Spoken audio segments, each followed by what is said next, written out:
Sylvain Mignon. Bonjour Kidizzy. Vous êtes ostéopathe spécialisée en périnatalité à Paris. Alors, concernant les douleurs au coccyx, comment l'ostéopathe que vous êtes peut-elle intervenir? Donc, les douleurs au coccyx ou coccygodynie touchent de nombreuses femmes, que ce soit en prépartum ou en postpartum.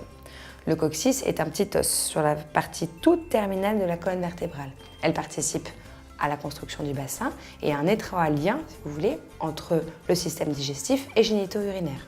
Donc comment un aussi petit os peut être aussi douloureux?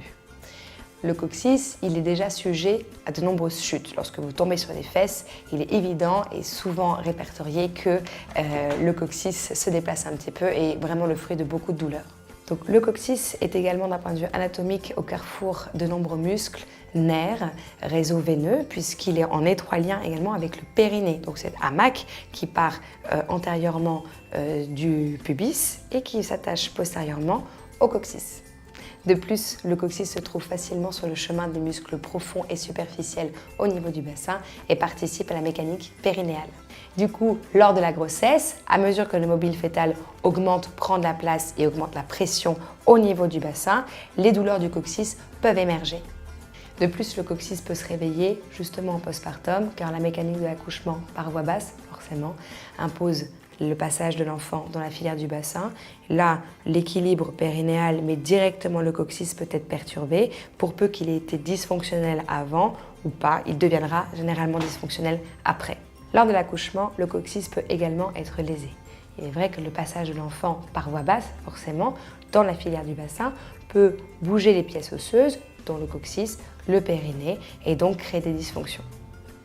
Lorsque la maman arrive au cabinet, il nous sera donc essentiel de vérifier cette pièce osseuse en préventif ou en curatif. L'ostéopathe intervient sur le coccyx à n'importe quel moment du pré- et du postpartum. L'outil thérapeutique est essentiellement en externe, bien évidemment, et consistera à mobiliser le coccyx, mais aussi toutes les pièces osseuses, vertébrales, musculaires aux alentours pour lui permettre de retrouver une mobilité efficiente. L'accompagnement de la coccygodynie est d'autant plus important que c'est une partie du corps qui sera fortement sollicitée pour la maman en prépartum et beaucoup en postpartum par la position maintenue, allongée et assise. Ne soyez pas étonnés si votre ostéopathe investigue d'autres parties même très éloignées de votre coccyx, puisque nous l'avons déjà vu, le coccyx fait partie de la phase terminale de la colonne vertébrale, mais est en lien direct avec le haut du crâne via la dure mère que vous connaissez bien, puisqu'elle est concernée lors de la péridurale. De plus, nous avons vu que le coccyx était en étroit lien avec toute la sphère urogénitale et digestive. Donc, il est sûr qu'en postpartum, lors du retour à la normale de l'utérus à sa taille normale, donc sa répliation et la remise en place, le positionnement de tout ce qui est digestif, le coccyx va être d'autant plus sollicité.